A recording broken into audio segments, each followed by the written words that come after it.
It's now 6:02. I'll go ahead and call this meeting to order of the Sweetwater County School District Number 1, October 12th Board of Trustees meeting. If we could please stand for the Pledge of Allegiance.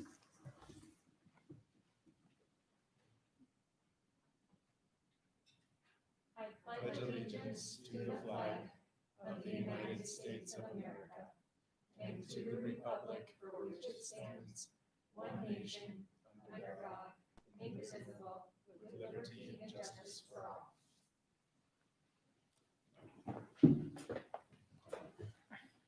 And we do have one recognition tonight. Good evening, trustees and members of our community. It's been a long time that we've had some recognition, and so this evening I'm really proud to introduce our Teacher of the Year, and that is Teresa Lemke. She is a special education teacher at Westridge here in town. And I'd like to say thanks to Zach because he's really worked with everybody to get all this stuff ready to go ahead of time. So Teresa, welcome. And I'd like to give you just a couple of minutes to speak if you would.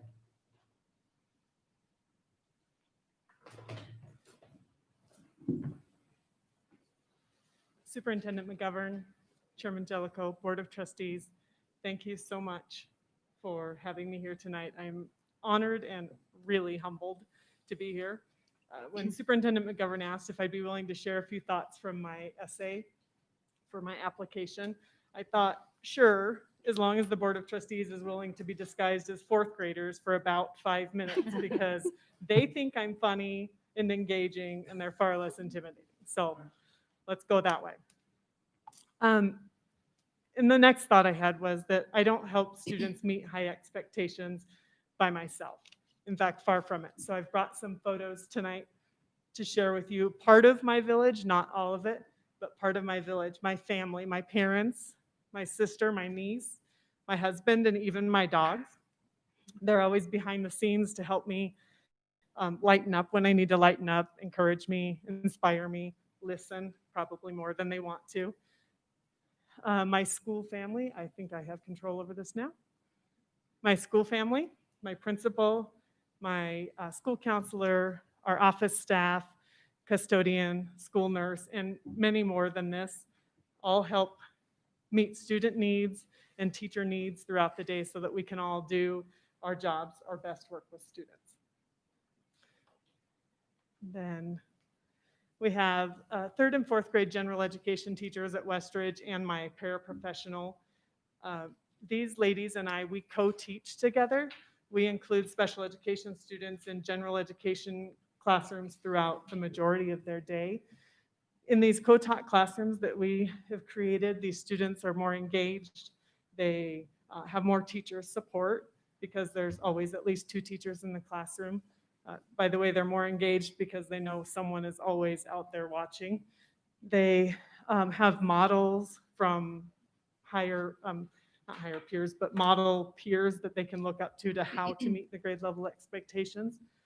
We're having a lot of success with students meeting high expectations because of this co-taught philosophy. And then there's a quote from Dr. James Comer, "No significant learning can occur without significant relationships." And that really sums up my philosophy about working with parents and their children, about serving them. My sister and my niece, can I go backwards, Zach? My sister and my niece, who you met earlier, they're in the bottom photo. They're my constant source of inspiration for these relationships. When my sister started attending IEP meetings years ago, I saw how intimidating and uncomfortable and it sometimes led to feelings of inadequacy as a parent because she's not an educator. She didn't know what that process was. So she's always back here for me, reminding me that our parents are serving their children to help them with their struggles too. So she is an inspiration. My niece is a delightfully unique, intelligent, beautiful young lady who has her challenges in the school setting. She has, over the years, gotten support. She's now involved in a co-taught classroom and has been successful because of the support and tools that she's gotten at school. And then last, Oh, I don't know if you can see it great, but one of the great things about being an elementary school teacher is the random love note that appears on your desk. And this is one from a fourth grader years ago. In the bottom right-hand corner is where I want to draw your attention. It says, my heart, I think it says, my heart is comfy because of you. And this sums up my philosophy that if we can get children involved in general education classrooms, build those relationships, provide that support, help them meet high expectations, make their hearts comfy, then we're doing what we can do for children. Thank you so much for your time tonight. I'm grateful for this honor. I appreciate it.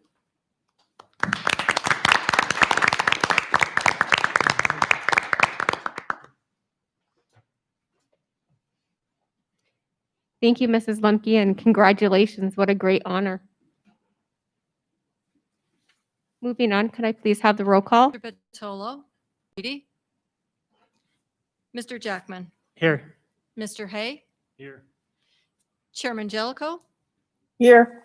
Vice Chairman Thompson. Here. I'll need a motion to approve the agenda. So moved. Second. I have a motion by Mr. Mickelson and a second by Mr. Hay. Mr. Hay. All those in favor say aye. Aye. Aye. Any opposed? Motion carries. We do have an addendum tonight.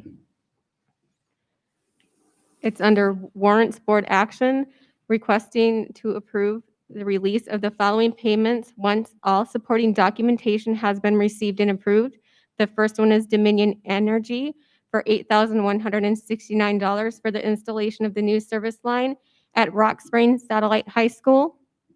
The second is for Hella's Construction, Inc., $68,123.55 for the Rock Springs High School track and turf field. The third is from Whistler Chevrolet for $118,924.60 for food service box van and 2 district fleet vehicles.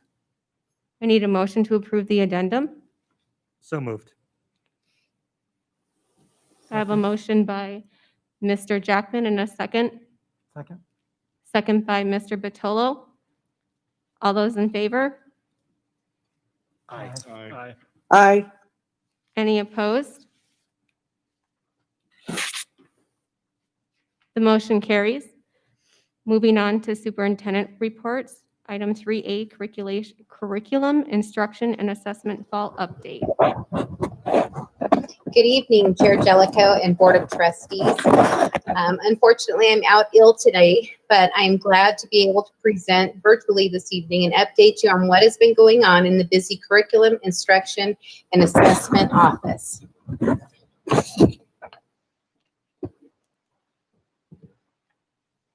Zach, can you see my screen? Okay.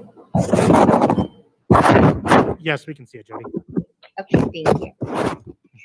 As the new Chief Academic Officer and a career educator from Arizona, it has been a pleasure to join Sweetwater County School District Number 1.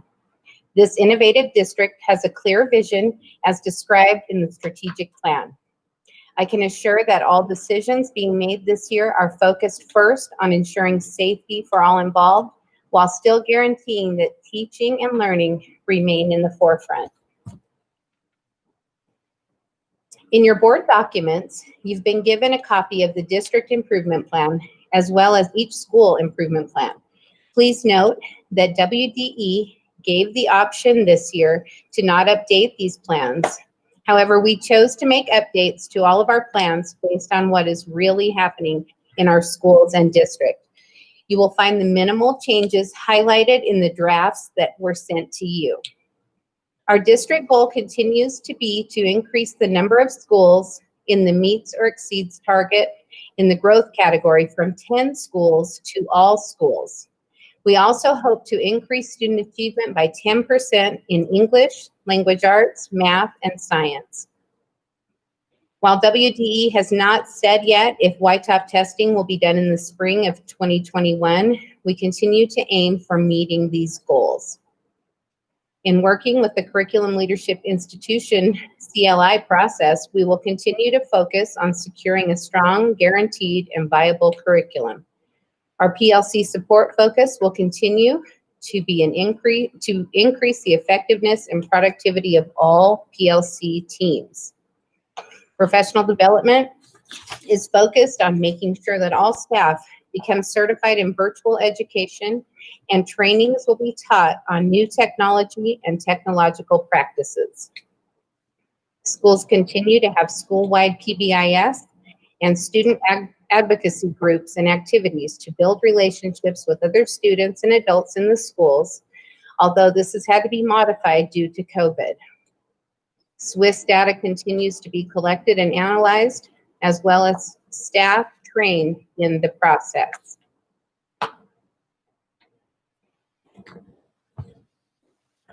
The district improvement plan also noted the goal of continuing to strengthen safety measures in all areas. As far as safety, standard response protocol remains in place to assure the uniform practice for all types of emergencies. Social and emotional support will be provided as needed, and suicide prevention training was provided for staff, students, and families. The data from the climate survey will provide continued focus. The spring survey was not given due to COVID. However, the new one is scheduled for November. Communication, continued two-way open communication with staff, students, families, and community members remains a focus. In technology, with all students having been given a device for one-on-one implementation, in order to assure safety, we implemented the cloud-based content filter, iBoss, to block unsafe content. As far as the school improvement plans go, they were updated on a rather short timeline this year. The timeline looked like this. Principals were provided virtual support sessions from the CIA department. Principals then met with their site improvement teams and received staff input. The plans were then submitted to me for CIA review and feedback. Final plans were then submitted to Superintendent McGovern and shared with you. As I said before, schools updated their plans, making sure to update all data-driven goals and add virtual education components. The changes are highlighted in their plans. We are asking for you to approve the school and district improvement plans this evening. As far as professional development this year, we have several things going on. The Technology Rockstars. As last year wrapped up, principals noted teachers with strong technological connections with students and families. These teachers were invited to be a part of the Technology Rockstar team. 25 teachers accepted the challenge and invitation to be a part of this team, and they're providing training to their colleagues this year. First, they have created a large list of training videos on demand on our website. Several of the Rockstars will be teaching a series of technology trainings in the next few weeks on Swivel, Planbook.com, ReadyGen, Eureka Math, and all things Google. We are also fortunate to have Canvas support. We received endless Canvas support this year from David Stokowski from WDE. He has provided one-on-one support and has opened his calendar to the staff of Sweetwater One.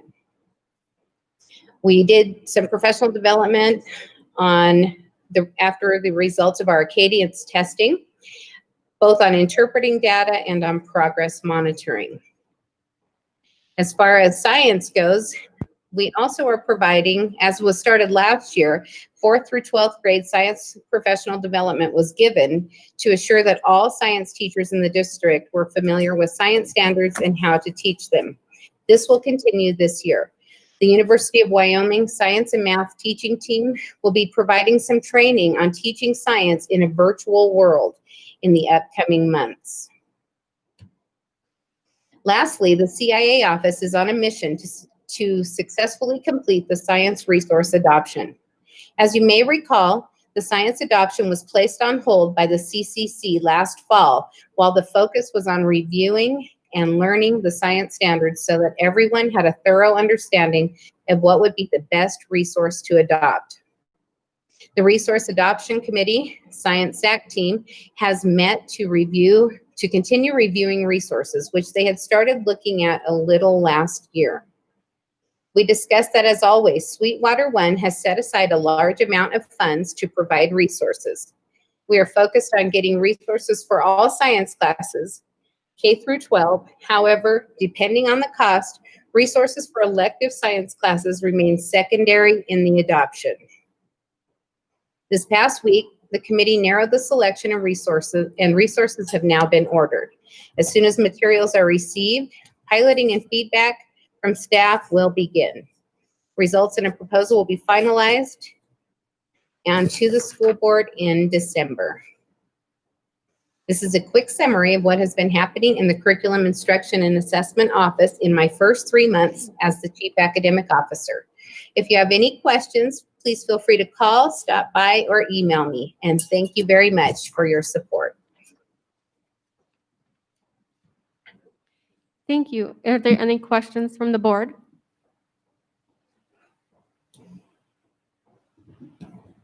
Hearing none, we'll move on to the public portion. Under communications and correspondence, public comment. If a member of the public initiates specific complaints or charges against an employee in order to protect the employee's rights to privacy and due process, the board will only hear those complaints or charges in closed session. The board encourages concerned individuals to file complaints using the appropriate district complaint procedure and appropriate forms, which can be obtained from the district's website. As per policies BDDH and KD, please limit your comments to the board to one time. We do have a fair amount of public comment tonight. I will read as many as I can, and then I will ask Mr. Jackman for help if I need some.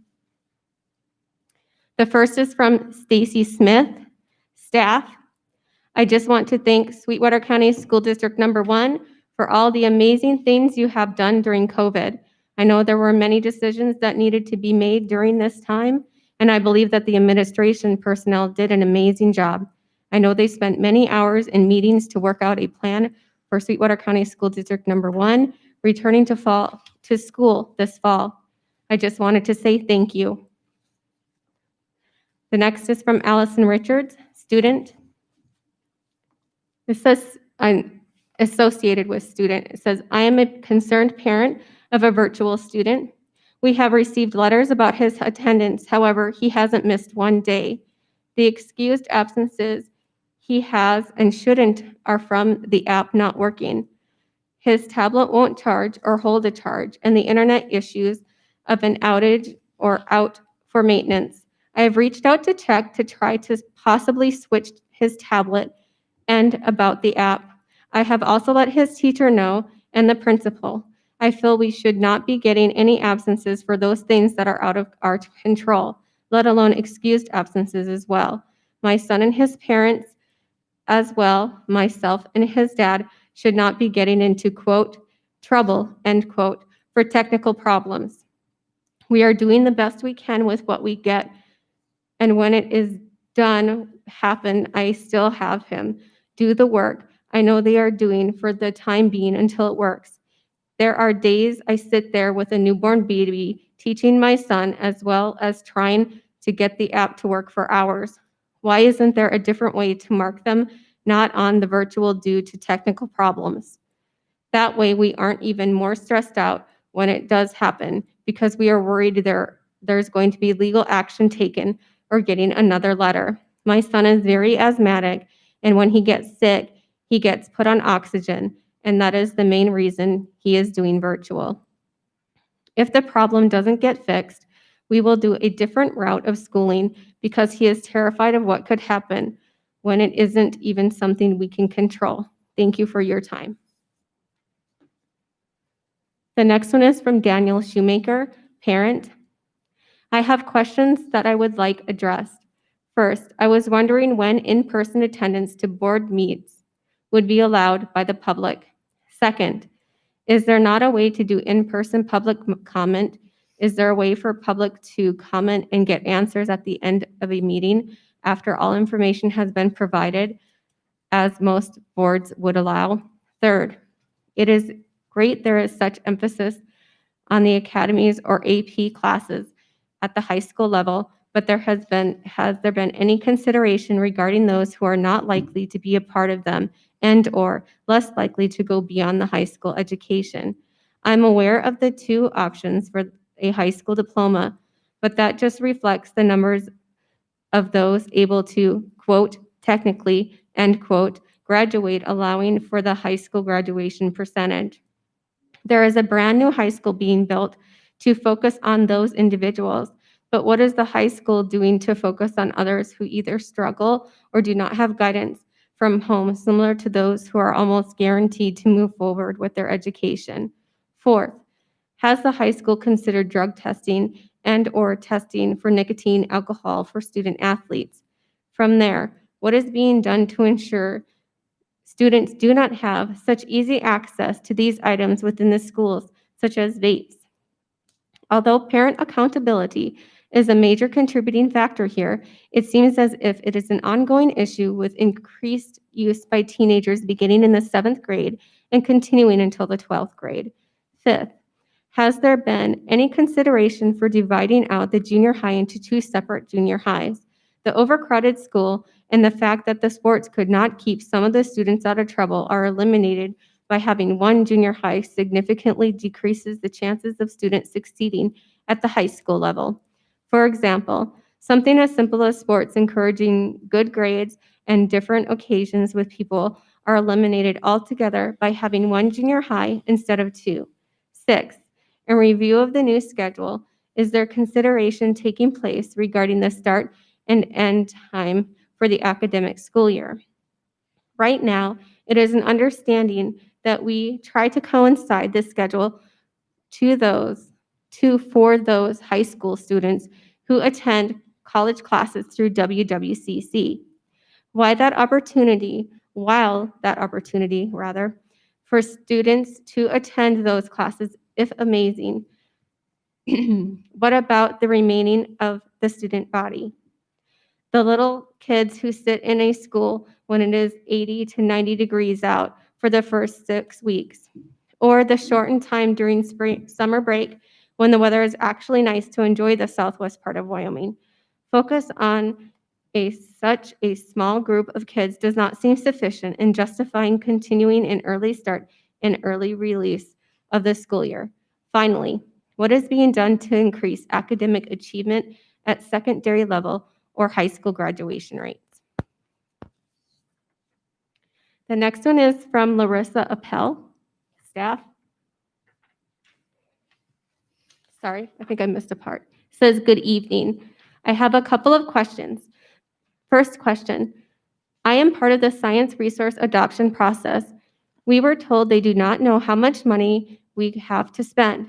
We have been told we can only focus on a few core courses due to the potential restrictions on funds.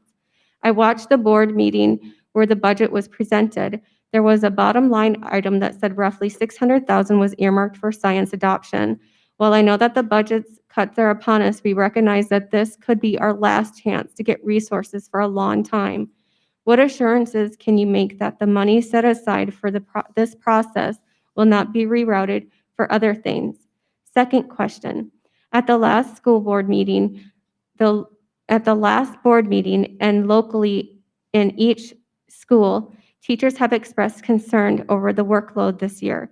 To review, everyone, teachers, administration, and staff are overwhelmed.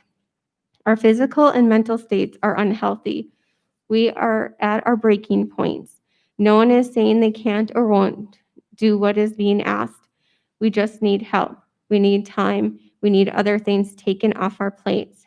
To date, there does not seem to be any action towards these things. This working environment is not suitable. Besides acknowledgement of the issues, what can be done to find a compromise? Other districts are having online Fridays, early release 1 day a week, etc. What are we doing as a district to address this issue? Because we need action immediately. Thank you for your time. Anonymous, I am currently an employee in the district and I feel I speak for a large portion of staff when I say this. We are overwhelmed and exhausted. We all understand this is a different year and something that no one could have imagined. However, I feel that there is too much being pushed on us that isn't fair for us as staff and our great students. For example, teaching students online and in person is something that seems to be too much. There is a huge safety hazard with having my back to the students in class while I am trying to help however many virtual students are online because they feel sick that day. In the 30 seconds at the last and at the least, it takes me to set up all of the technology and get it all recording and make sure my virtual students are on there. I can only imagine all of the things that can go wrong.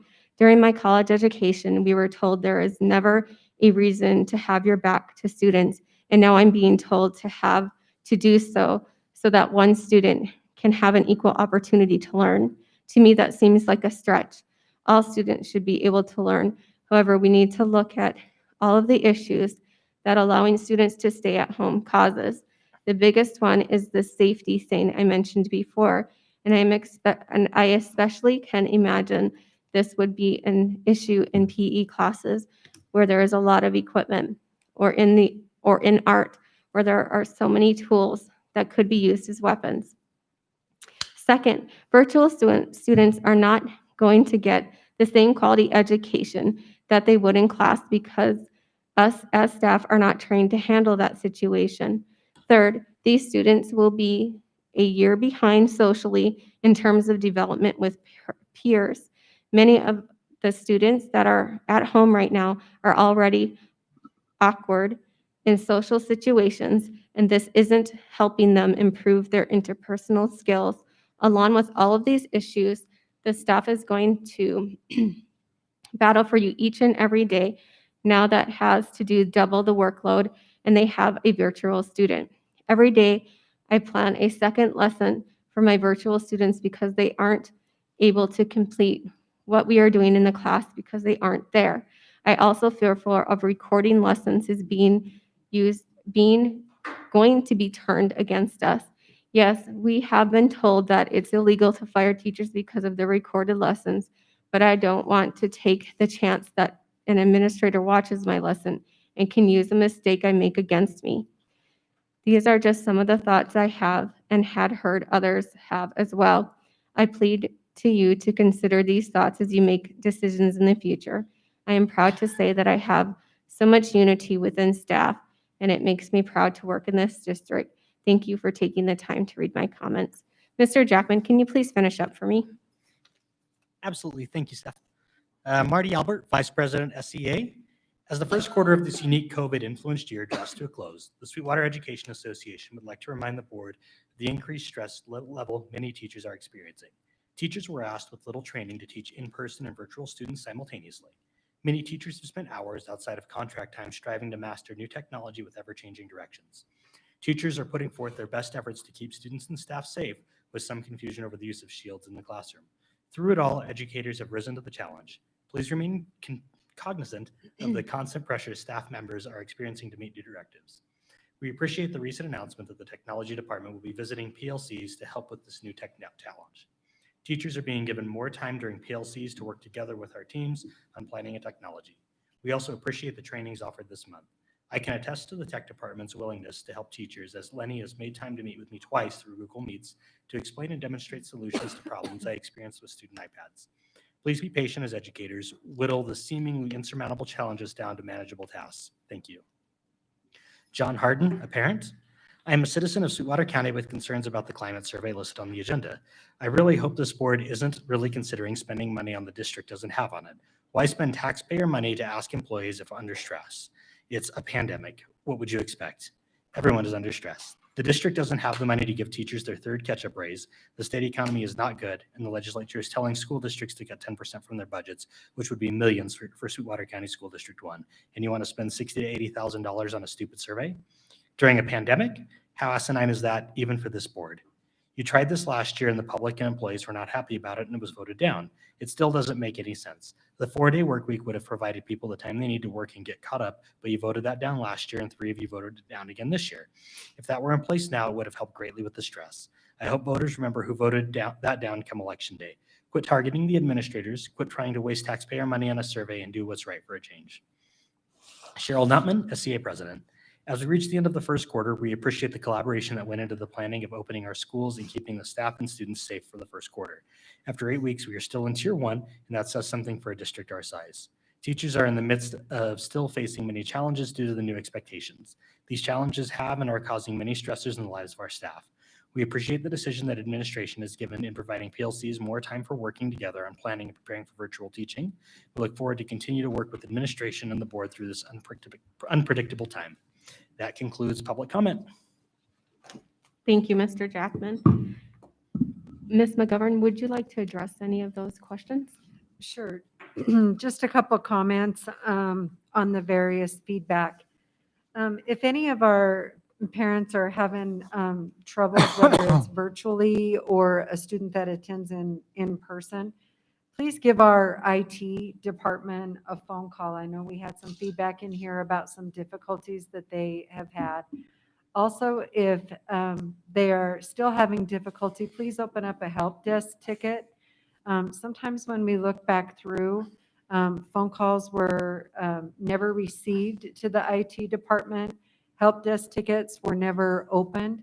And so I know that we really want to help our families out there. We just need to make sure that we're aware.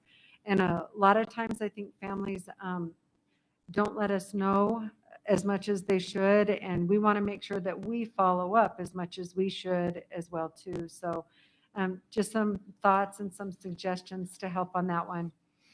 On the other feedback here on a couple of the things, there were several questions in there. The one about when the board meetings are going to be back in person.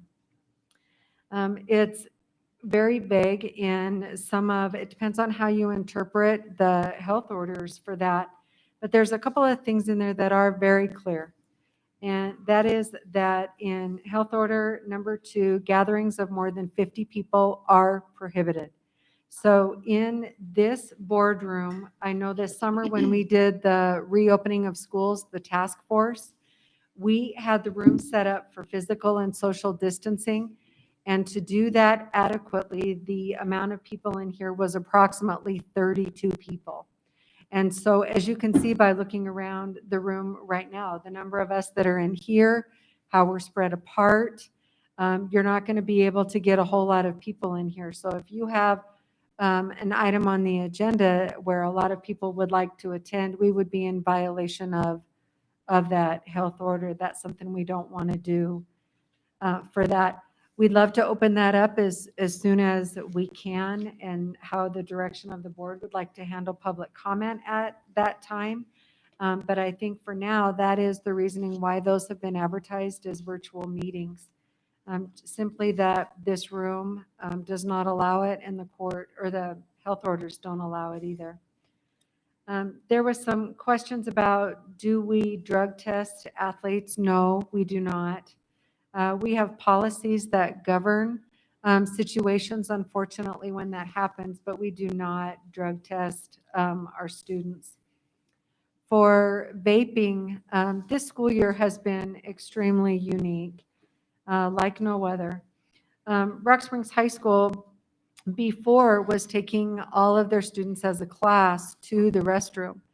There were some really loved that, others were very much against it, but one of the many positives for that was about cohorting. That was the why that the high school did that.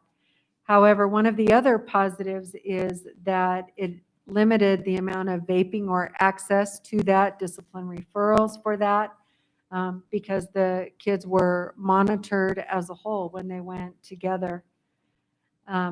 That right now has stopped up at Rock Springs High School, and they do not do whole class restroom breaks. For the vaping issues, we do have strict policies that we enforce that do address vaping.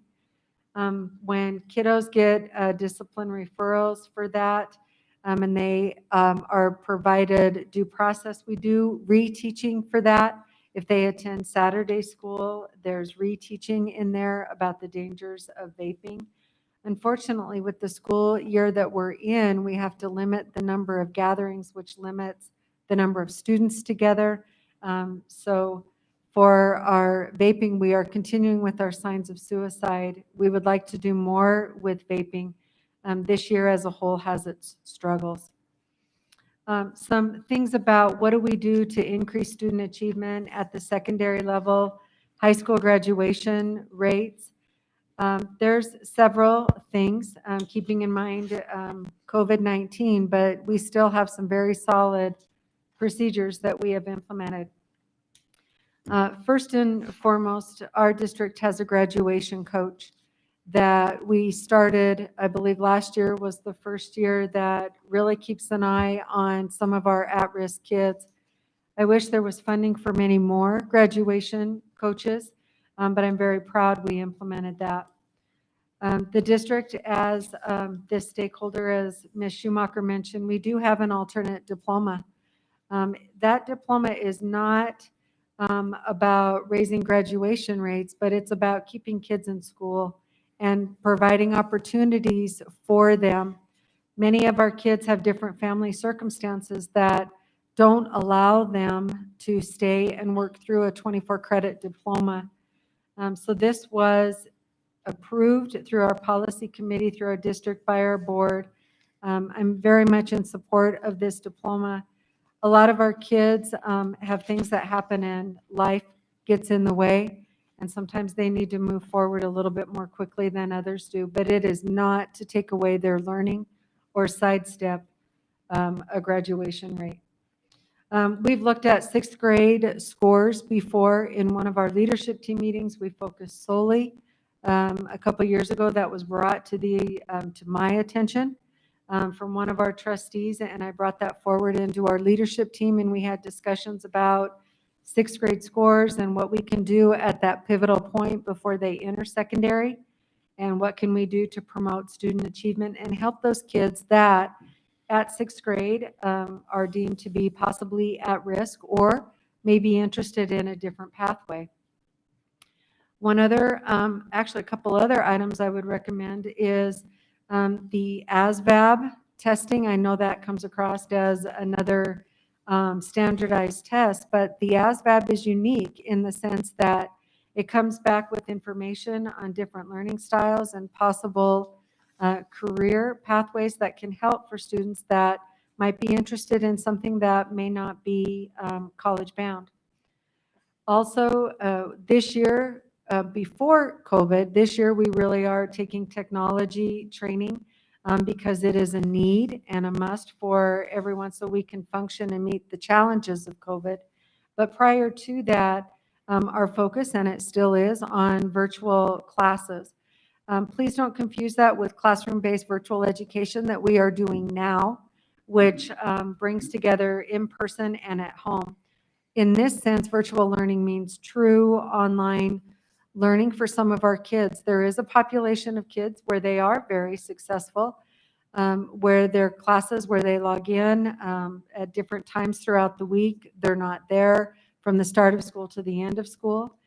So we really are strengthening that virtual classes, and that alternate diploma can be achieved solely through virtual education should that need arise. Also, some other ideas to help support. We have our career and technical pathways with our Perkins funding. We just went through and did a local common needs assessment.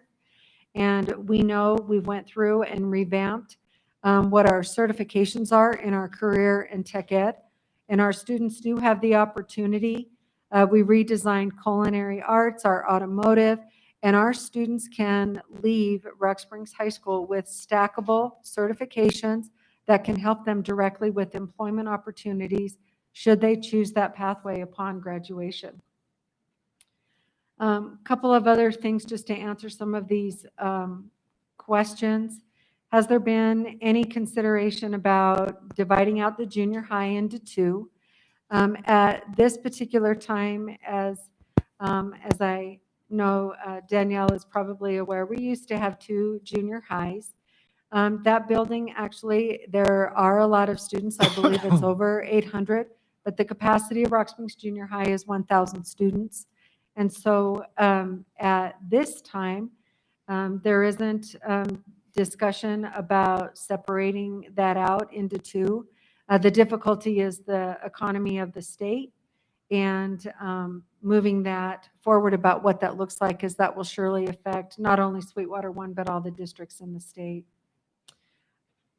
A couple other things about in the new schedule about the start and end times for the academic year. I know Ms. Bolton, when it comes to the calendar update, she'll be talking about that. But just very quickly, that will be one of the tasks that will come forward as we prepare for the 4-day week. As we move forward into next year, is those start and end times. The question about the first 6 weeks of school, I believe that would also come up this year. Again, we know with the 4-day week coming, not only the start and end times for the school days, but it will also be the start and end times for the school calendars that will come forward for this year. For a couple other things as we work through public comment, I believe for the line item for the science resource adoption, I know Mrs. Gardner did a great job talking about the science resource adoption process. And I believe that the $600,000 that was listed in here, it may be higher than that. Just a couple of things about that process as a whole. One of the things that I can say in the years that I've been here at the Central Administration Building is, regardless of whether we have had good times or bad with the economy and the district budget, providing resources for our teachers has always been one of the most top priorities. And it is for that reason why Mrs. Gardner is having resources in the process come to a close in December. And that is so that this board can have a presentation about that process, what the recommendations are for the curriculum adoption, and then for our community to provide input as well.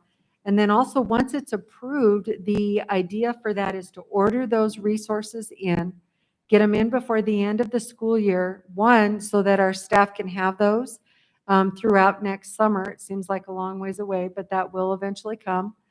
So that they can have those resources in their hands to prepare, but also that regardless of what happens with the budget and the economy, we have gotten resources that are needed into the hands of our teachers, which would make a difference for our students as well.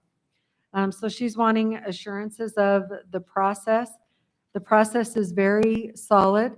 It's a similar process that we've used for all the other resource adoptions for that.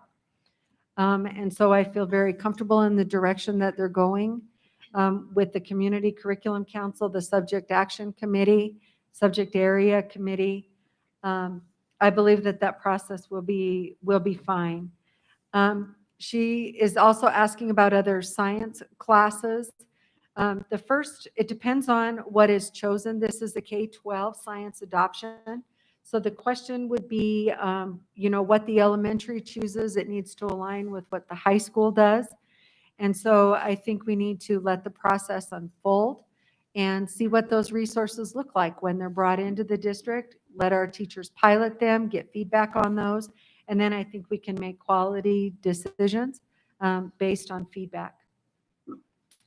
A couple of other things in here that myself as the superintendent for our district, I think it's very important to acknowledge and say thank you to the hard work that our staff is doing. And this goes from our administrators to our teachers, to our bus drivers, secretaries, food service. We could go on and on with the people that are making a difference. The goal for this is really to acknowledge that we are in a tough time, very much, probably one of the most stressful times for many of us in our careers. And I think we need to say that, and that the support is there as much as we can possibly give, not to over promote positivity, but to acknowledge that it is hard and it is stressful work that we are doing. We're out to support our staff and our teachers. We're doing that right alongside with you. We're offering more trainings. Our board has been supportive on getting technology into our teachers' hands. We're going to do everything that we can so our staff knows how to use that technology and be successful, regardless of the direction of COVID. And I also want to say in particular a thank you to those that enforce the use of our masks and our shields. I have to tell you, it is no easy task to be the one that says, please make sure your mask is on correctly. Please make sure you wear that. It's tough. And regardless of how people feel, whether they're forward or against it, it's not a political thing for us at all. It truly is not. It is a health order that schools need to comply with. And we are going to do and will continue to do our very best to keep our staff and our kids safe. Follow that reopening plan. We are following that. We're doing everything that we can. I think a thank you for the work that we're doing, and there's some pieces to it we've got to keep going and working through. We are very open for ideas that can help get the job done and support our staff at the same time. Let's see. I didn't have any other comments on mine, but if there was anything else that the board would have, I'm happy to answer that as well or move forward. Nicole, I didn't know if you had anything to add here or not, but otherwise, Mrs. Thompson, I'll turn it back to you or I'll answer anything else. Does the board have any questions for Superintendent McGovern? Okay, Mrs. Bolton? Vice Chair Thompson, Superintendent McGovern, and members of the board. Like Ms. McGovern, and we've talked with the leadership a lot, we'd like to take a quick moment to publicly thank all of our staff at Sweetwater One for the amount of change you've taken on, your perseverance, and your long nights getting the job done. Remember to continue to give yourself grace and take it one step at a time. You all are doing the best you can, and your dedication and effort does not go unnoticed. I know we are all proud to say we are on your team, so thank you. There have been some questions and concerns that have come our way as to why parent-teacher conferences have gone virtual when we are able to host them in person. This was a very long discussion among our leadership team, and the reality is our secondary administrators have to enforce the use of masks with the community more than any other level, as they have had events being hosted. Despite us clearly stating the rules, we have had individuals that do not believe in masks and are taking them completely off or pulling them down as soon as the administrator is out of sight. With the rise of positive COVID-19 cases and community spread, after much deliberation, it was decided to go virtual to keep our teachers and our students less exposed. That night is a very busy night, and our administrators cannot be everywhere to make sure everyone is following through with wearing their masks, and we cannot put our teachers in that position. We will host them, offering multiple options of communication so that parents still have the opportunity to meet with their child's teacher. You know, the rules are one thing, and as Ms. McGovern stated, we have health orders that dictate how certain things have to be run in order for us to offer them. But enforcing those rules is definitely a whole other ball of wax, and that's what really makes people angry and the administration very unpopular. I would like to just take a moment to especially thank our secondary administrators. I'm sorry you've even had to be put in the position to tell people to please put their mask on or please wear it correctly. It's an uncomfortable position at best when the expectations have been clearly communicated. However, the leadership and integrity you have shown in enforcing what we are expected to follow is admirable and not an easy job. I want to make sure we thank you for your leadership publicly. This has not been easy on anybody. I would like to kindly remind the community, as we have more events occurring this week, that in order for us to allow the activities to occur, masks must be worn properly at all times. We understand that many do not agree with this, and this is not why the decision was made. However, in order for us to accommodate the max amount of spectators, we cannot guarantee 6 feet of distancing, so this is what we have to do. We ask that you please respect and follow through with the rules in place. Thank you to so many that have. The last thing I would like to address is the question as to why we have not opened our concession stands. We have not opened them simply because it requires people to take their masks off to eat. We cannot guarantee 6 foot of distance, therefore we cannot open our concession stands, and we're not going to go against the health orders. So I hope that that answered some questions that have come our way. Thank you. Thank you, Mrs. Bolton. Any other public comment or any from the board? Okay, hearing none. Public comment is closed. We'll move on to item 5A, board action. Approval of the district and school improvement plans. I'll need a motion. So moved. Second. I have a motion by Mr. Mickelson and a second by Mr. Hay. Any discussion? Madam Chair, just a little bit. So I'm referencing our 10% goal that was put forth in the earlier presentation and how it reflects with our school improvement plans. I feel like, is that 10% goal supposed to be district-wide as a whole? Yes, it is. Okay, I just wanted to make sure because I feel like it'd be tough to maintain with Farson Eden already above 90% on the the scale most of the way. So, Thank you. Mhm. Are there any other questions or comments? I just wanted to say I appreciate all the work that goes into these school improvement plans. I take the time, I make sure I read them all, and I can tell that there's just so much work put into them and a lot of thought and how they're going to improve, and I appreciate that hard work and dedication. That being said, and no more discussion, all those in favor say aye. Aye. Aye. Any opposed? Motion carries. Moving on to the treasurer's report. Thank you, Madam Chair. On the general fund, we began with $8,378,215.06, and we finished with cash of $4,378,181.75. For the lunch program, we started with $647,171.70, and we finished with $545,096.12.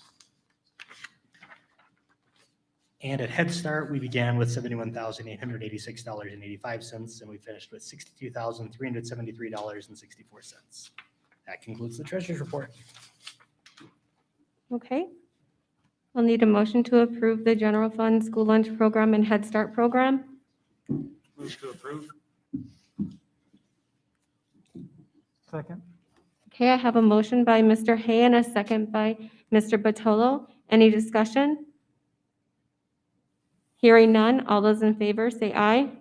Aye. Any Aye. opposed? Oh, sorry, Carol. Any opposed?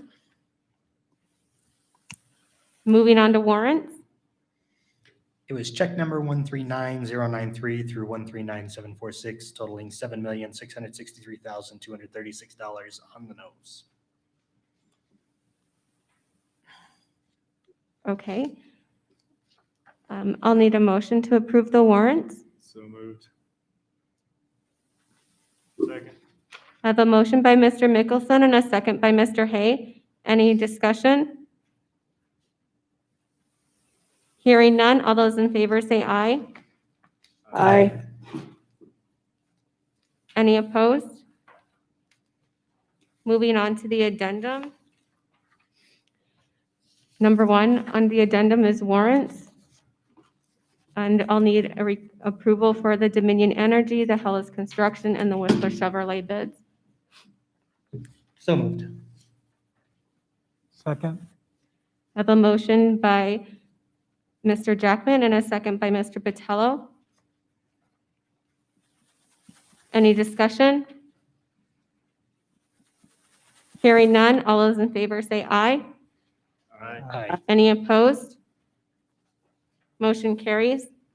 Moving on to the consent agenda. All matters listed under consent agenda are matters about which the board has governing policies, implementation of which is delegated to the superintendent. They will be enacted in one motion in order listed below. There will be no discussion on these items prior to the time of the Board of Trustees votes on the motion unless members of the board request specific items to be held and discussed separately and/or removed from this section. Minutes. A8, approval of the minutes from the September 14th, 2020 regular meeting. Personnel. 8B, approval of personnel recommendations. Nutrition services. AC, approval of the bid for the purchase of the hot and ready to serve tacos and burritos. Supplemental information was provided at the Thursday. AD, approval of the bid to purchase of fresh produce. Technology. AE, approval of renewal Power School licenses. AF, approval to renew Cisco SmartNet licenses through Converge One. Facilities. AG, approval to go out to bid to modify the drainage ditch at the Rock Springs Junior High School.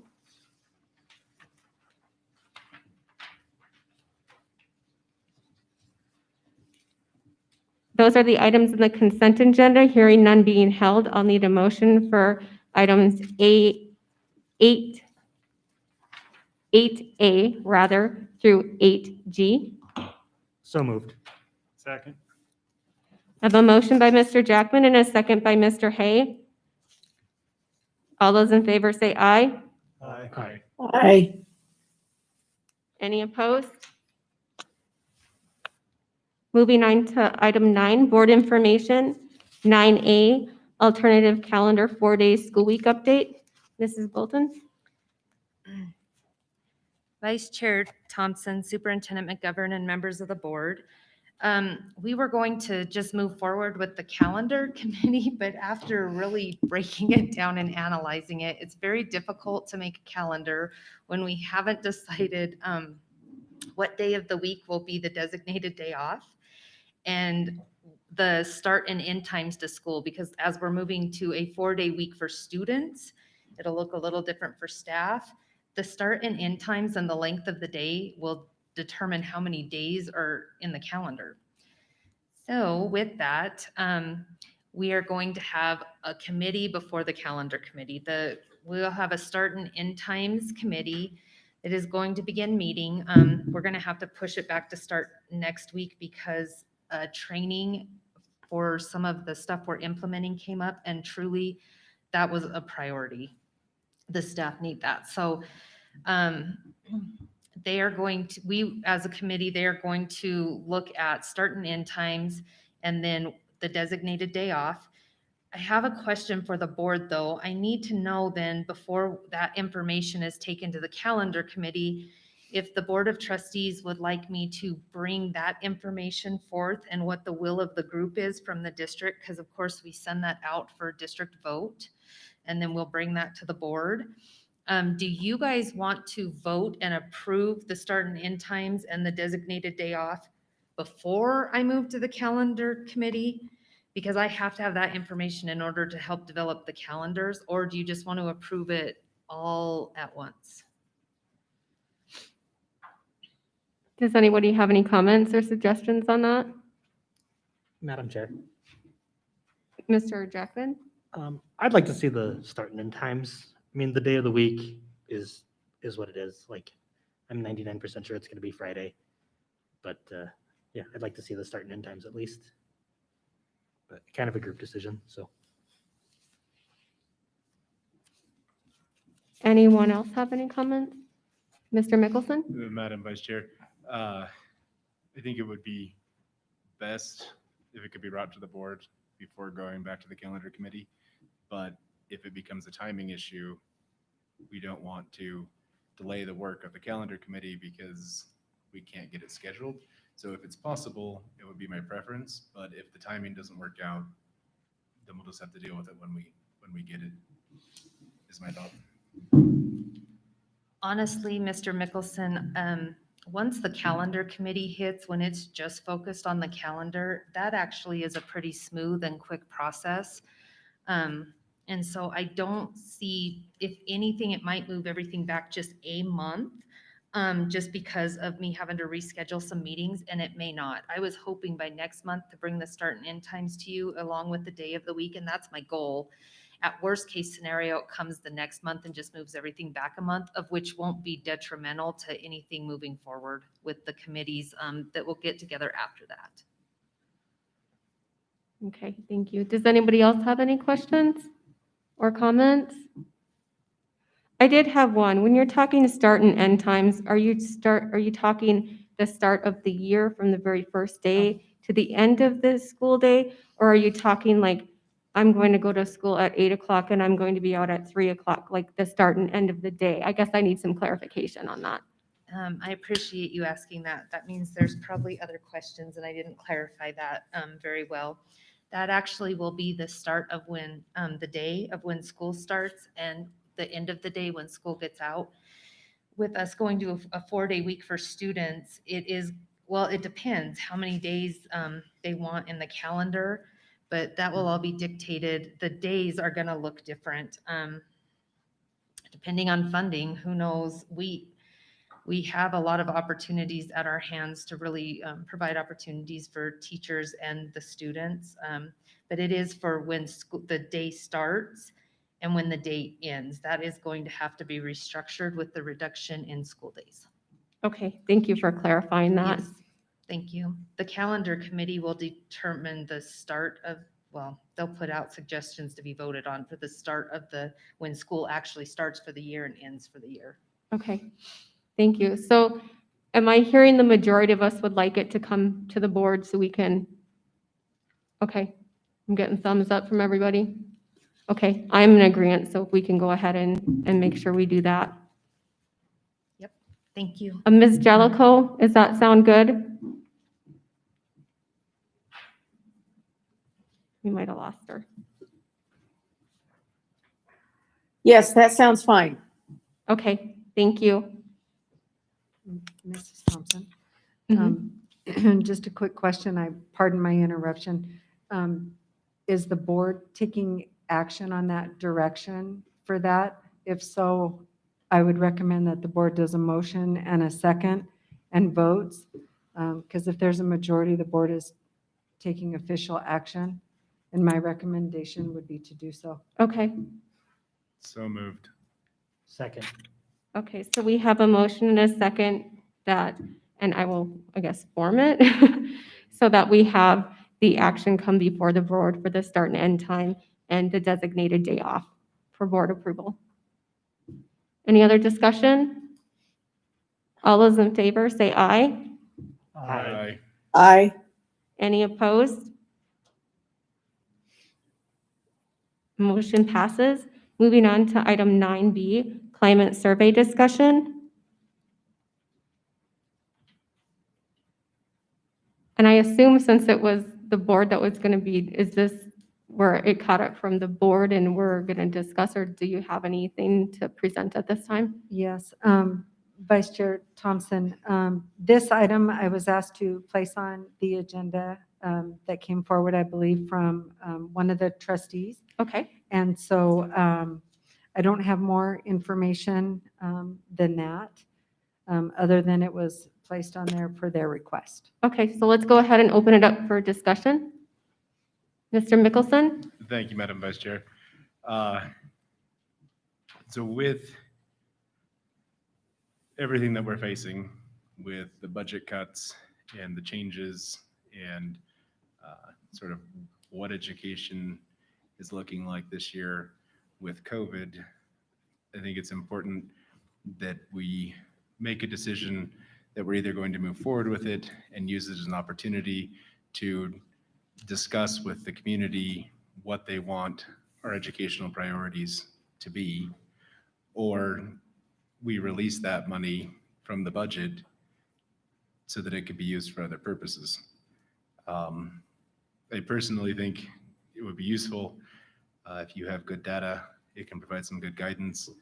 It's unfortunately not enough money to make teachers whole or to purchase a I don't know, a Cisco license, right? So it's not a huge amount of money, but I understand we're in a place where every penny counts. So I thought it would be a good opportunity for us to decide whether or not it's something we want to go forward with, or just say we're not doing it, take that $60,000 that was set aside and use it for other purposes. Thank you. Okay, Jesus Christ. thank you, Mr. Mickelson. Mr. Hay? Yeah, but I would just like to say that I think that amount of money is crazy to do a survey on. We have the cost savings task force to do a lot of that information for us. We know that the climate of everyone, it's tough right now. I think that it would be a waste of money to get that. And we already know the answer, I think. $60,000 is 2 teaching positions, roughly. The state of the state is very short in money, and I think that would be a total waste at this time.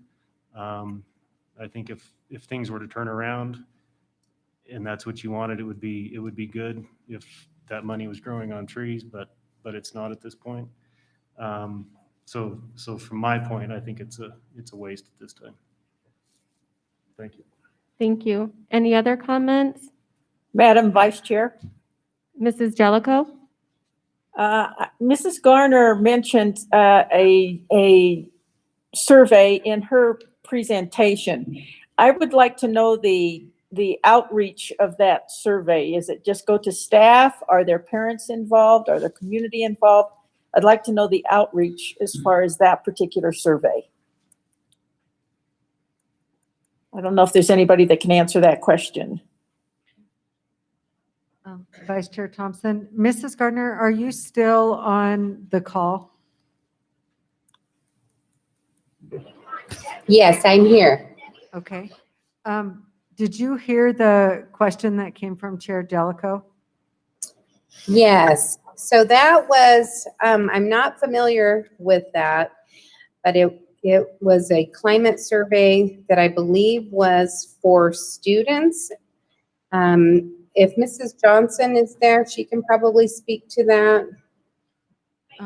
Vice Chair Thompson, if I'm understanding the survey that you're referring to, Jody, and I think I am, it comes from WDE and it's free. And it reaches out currently to students. It brings the data back for us, and it's actually part of alternative schools, part of their requirements for accreditation. And WDE has graciously extended that for, I believe, if they do the same thing this year. Now, please take that. I am not sure, but in previous years it was for grades 6 through 12. For that as well. But there are other surveys that we could get. Last year we did an efficacy survey for our staff as well. And then in previous years, as part of the accreditation process, and this survey was given to parents at parent-teacher conferences. So it could be sent through Parent Square. And that went to our parents as well. Parents and guardians.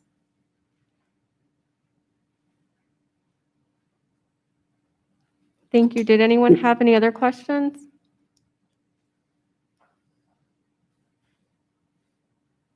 Mr. Mickelson. Oh, sorry. Matt, Mr. Mickelson? I'm scared of the microphone now. I think it's unfortunate that the name is climate survey, because I agree the climate is terrible, right? Because of the expectations and what people are having to do. And it's not the responsibility or caused by anybody within the district. It's the circumstances that we're living in, right? I just think we have an opportunity to have a conversation beyond a task force with the broader community to say, what does education need to look like in Rock Springs? As public comment tonight talked about the concerns around the focus on AP and academy classes. Those are wonderful, but maybe that's not where our community wants us to be. And I don't know if there are options out there that would be less expensive to make something like that happen. I just think as we have that conversation that it could be useful to have that data. On the other hand, I am aware, teaching position, paras, there is potential for a better use for that money at this time. Thank you. Chairman Thompson. Mr. Jackman? Thank you. With the climate survey, for me, any data we get is not going to be valid at this point.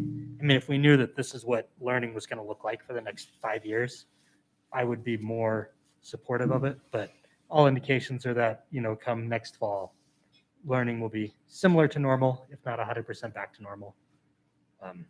And I agree that it would just be a waste with the invalid data. Thank you. Mr. Batolo? Madam Vice Chair, just to kind of echo what I've been hearing from other trustees, I think the notion of a climate survey, as we discussed it a long time ago, is probably not going to be something that's going to get us very much information. I wonder if we could use that money to try and get some opinions from teachers about what they need, as far as we're hearing a lot from comments to the board, but we're not really, as a board, asking people to give us their formal kind of feedback. So I'm wondering if that could be something we talk, at least give an opportunity to talk about it in the future, because we've got some money set aside, and that might be, it's not going to be what we originally planned, but it might be something that fits this situation better.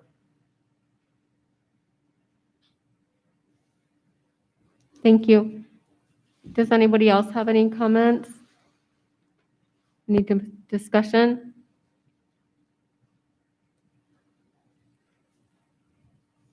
I just personally feel this is not the right time. We're in a budget crunch, to say the least. We're being asked to cut 10%, which I know if you guys haven't done the math already, and I'm not a mathematician, but it's about $8 million. And 60,000 may not sound like a lot when you're looking at that big of a cut, but we're going to need to find any penny that we can find to try to balance that budget this year. I do agree that the data would be great to have, but right now, I'm kind of with Mr. Jackman on this.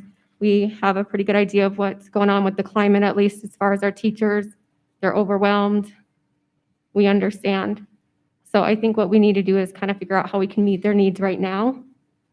And maybe this is something we can revisit in the future. But I feel like, personally, I feel we need every penny we can get. And if we have to come back in a couple of years or however long it takes and try to revisit this, then that's what we'll have to do. Mr. Mickelson? Madam Vice Chair, would you entertain a motion? I'd entertain a motion. Would you? Yes, I would.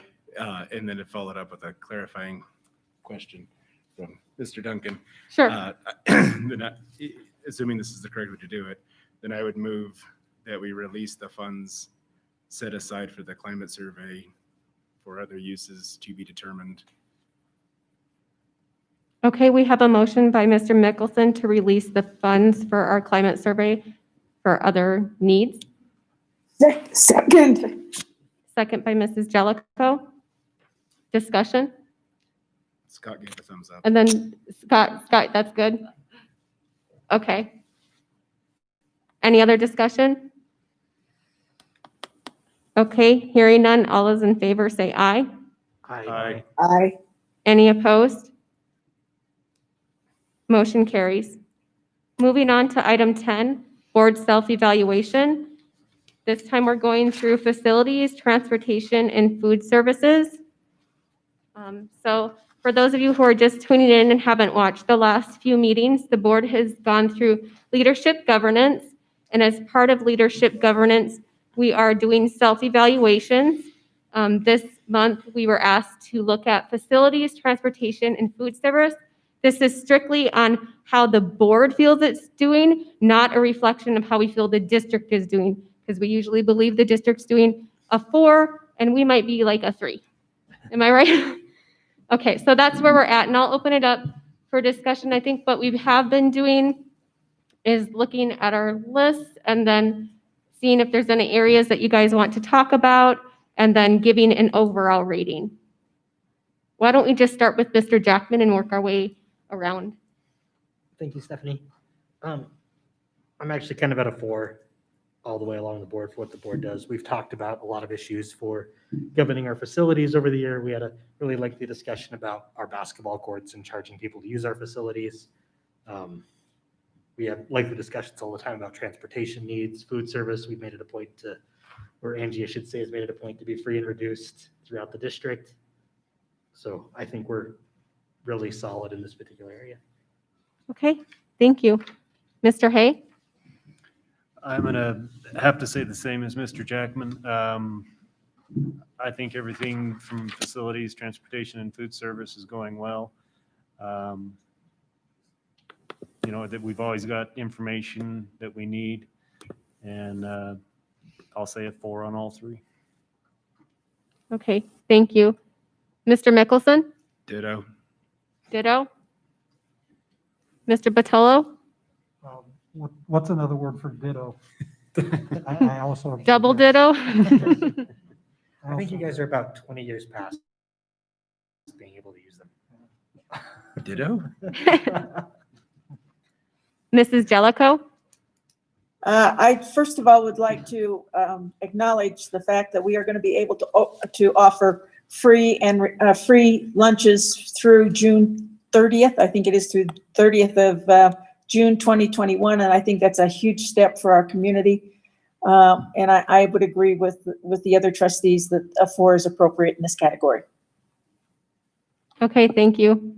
Who am I to break up this party bus? I'm going to go with a 4 as well. I feel that we have our information. I feel that the board does pretty good at this because we do get such great information to the staff. So it's a kudos to the district on this one. Is there any other discussion? Okay, moving on to good of the order. Does anyone have anything they'd like to say? Oh, Mr. Botello. Madam Co-Chair, I just wanted to acknowledge again the difference in the way that we do business now. I happened to be at the cross-country meet last Friday, and a competition that normally would have lasted about 2 hours ended up lasting almost 6. So to all those sponsors and all those volunteers, and not only in that one sport, but literally they had to do 2 different meets. They had one 14 meet, allowed the teams to leave, and then had another 14 meet. I know that there are other things that I haven't seen yet that are doing major modifications to the way they do business, but thank you for all of that and all the hard work that goes along with it. Thank you, Mr. Botello. Anyone else under good of the order? Mr. Mickelson? Thank you, Madam Vice Chair. I just wanted to express, and I'm sure it's shared by everyone here, how clearly we hear the need of what's happening and how hard people are looking for solutions. And unfortunately, sometimes those solutions either come at a cost or just aren't there. And I hope everyone knows that everybody involved will continue to look very diligently for ways to lighten the load and help our teachers, students, and families. But what won't help us is people being non-compliant with the health orders. And the very worst thing that could happen is a significant enough surge in cases that we are shut down and sent virtual, and our athletics and extracurricular programs are canceled or put on hold. I know that it's different and it's hard, but it is at least there.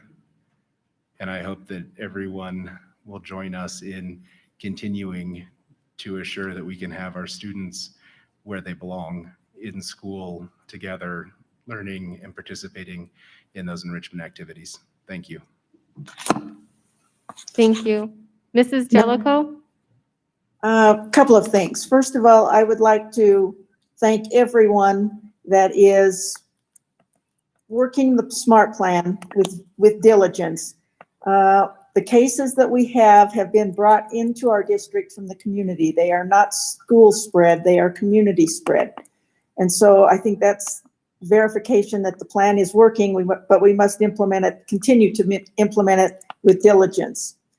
Secondly, we have a notice that the Wyoming School Boards Association annual conference in November is going to go virtual. It will be virtual only. So as more details on that come out, I will be sending those to you. Thirdly, I did send to you a letter from co-chairs of the school finance committee on recalibration, from Senator Kinski and Representative Summers. They are asking for a response and actually they want this response by the 28th of October.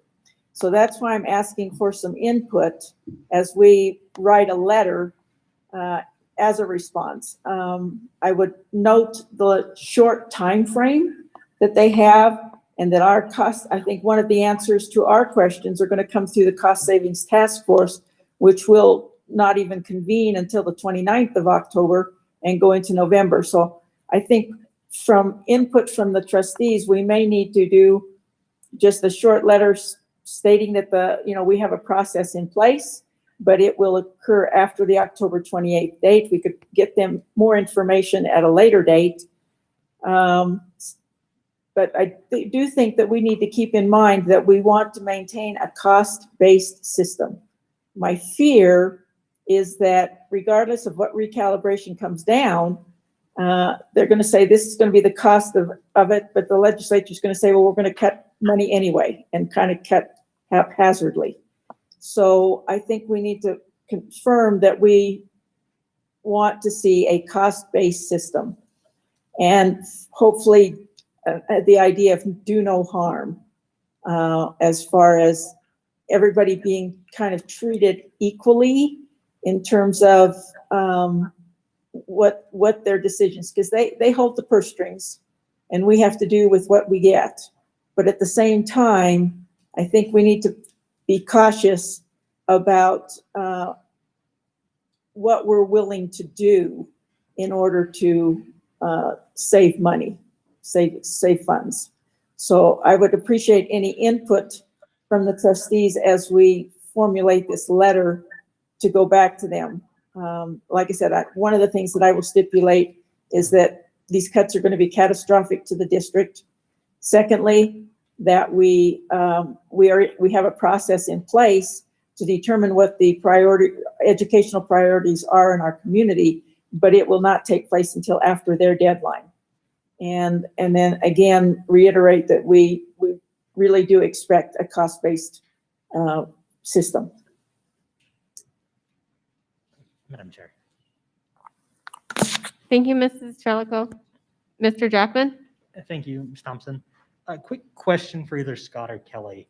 As we move into this task force, the 10% cuts they're talking about, is it from the full general fund, or are they excluding sped funding and transportation funding because those are federal, or are they expecting an $8.8 million cut or a $6 million cut, I guess? Vice Chair Thompson, Mhm. Mr. Jackman.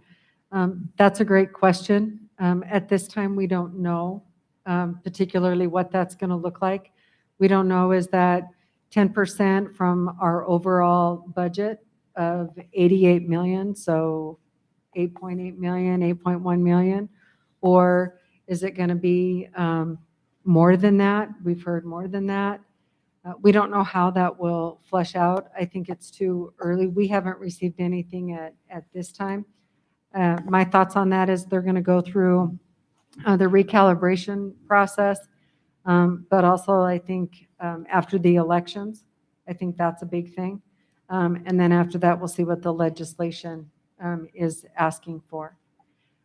Mrs. Thompson, if you don't mind, a quick question for Chair Jellicoe. Mrs. Jellicoe, on the letter that needs to come back, is it for certain that the feedback needs to be by the next recalibration meeting, October 28th through the 30th? Or That's, that's the timeline that they have given in the letter. okay. The other thing that I would suggest is that, like I said, there is another recalibration meeting after that. And I just think the short time frame with our process is not going to work. But I do think we need to respond. The other thing is that in the letter, they stated a 16% decrease in funding for this biennium. However, this biennium includes this school year and the 21-22 school year. So in reality, that means 16% for next year because this year is already funded. Then they want a 27% increase for the next biennium, which would be 22-23 and 23-24. So that's another 13.5% per year beyond that. So those are the kinds of cuts they're talking about, and those are just catastrophic. Vice Chair Thompson.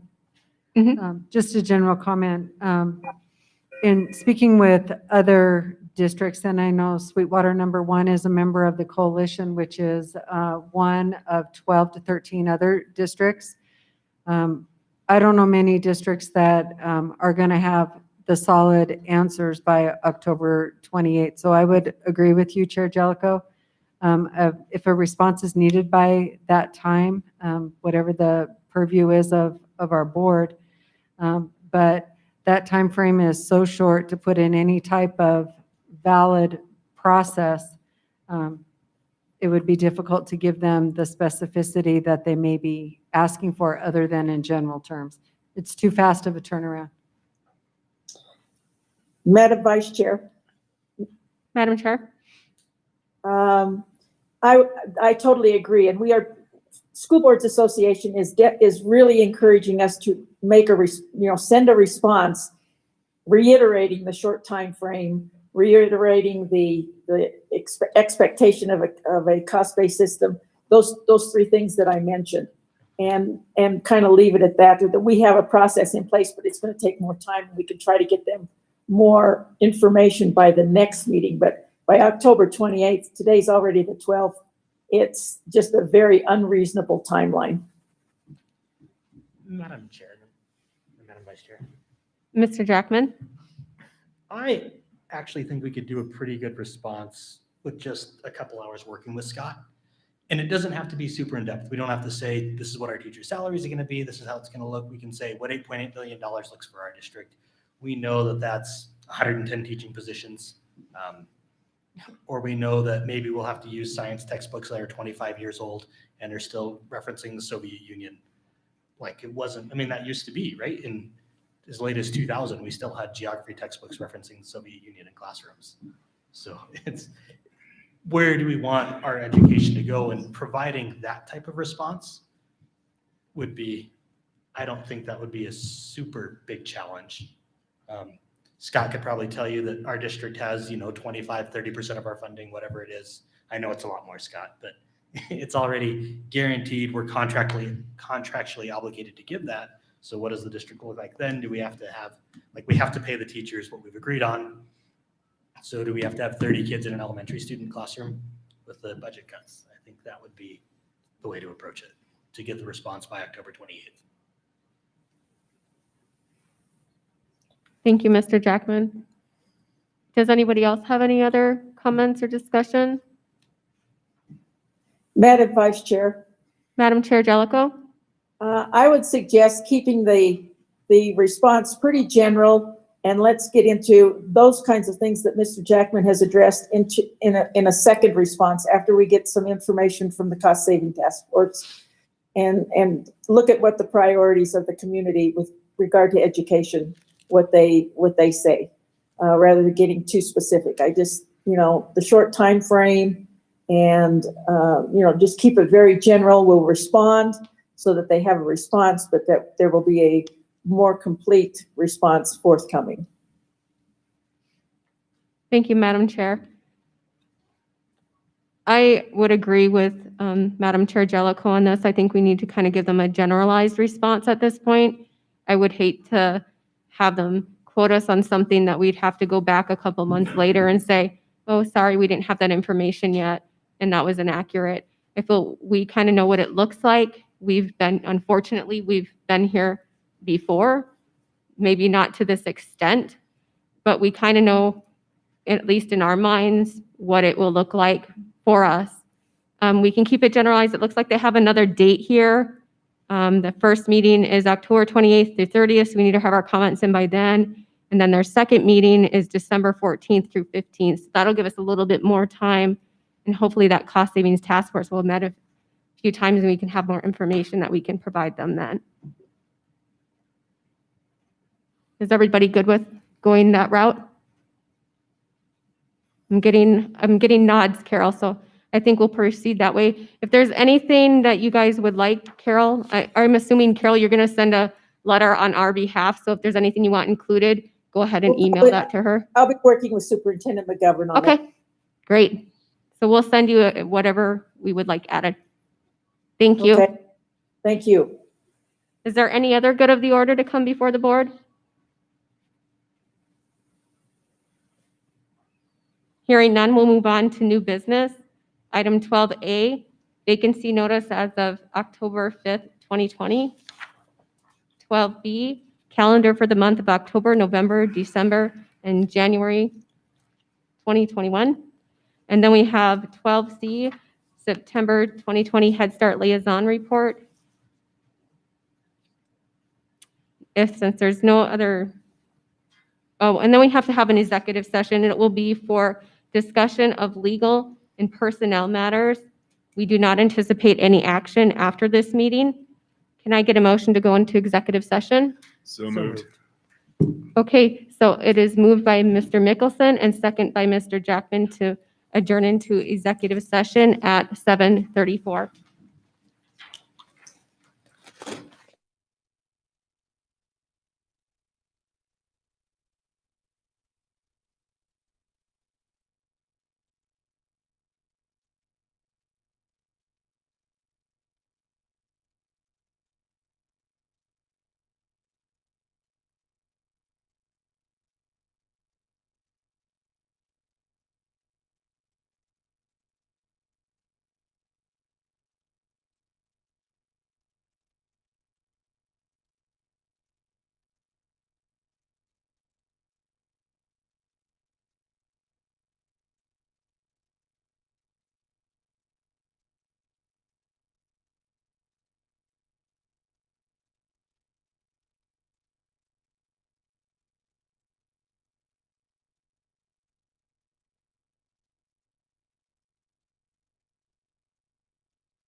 Okay, so we have come out of executive session. I need a motion to adjourn. So moved. Second. I have a motion and a second to adjourn. All those in favor say aye. Aye. Any opposed? There being no, oh yeah,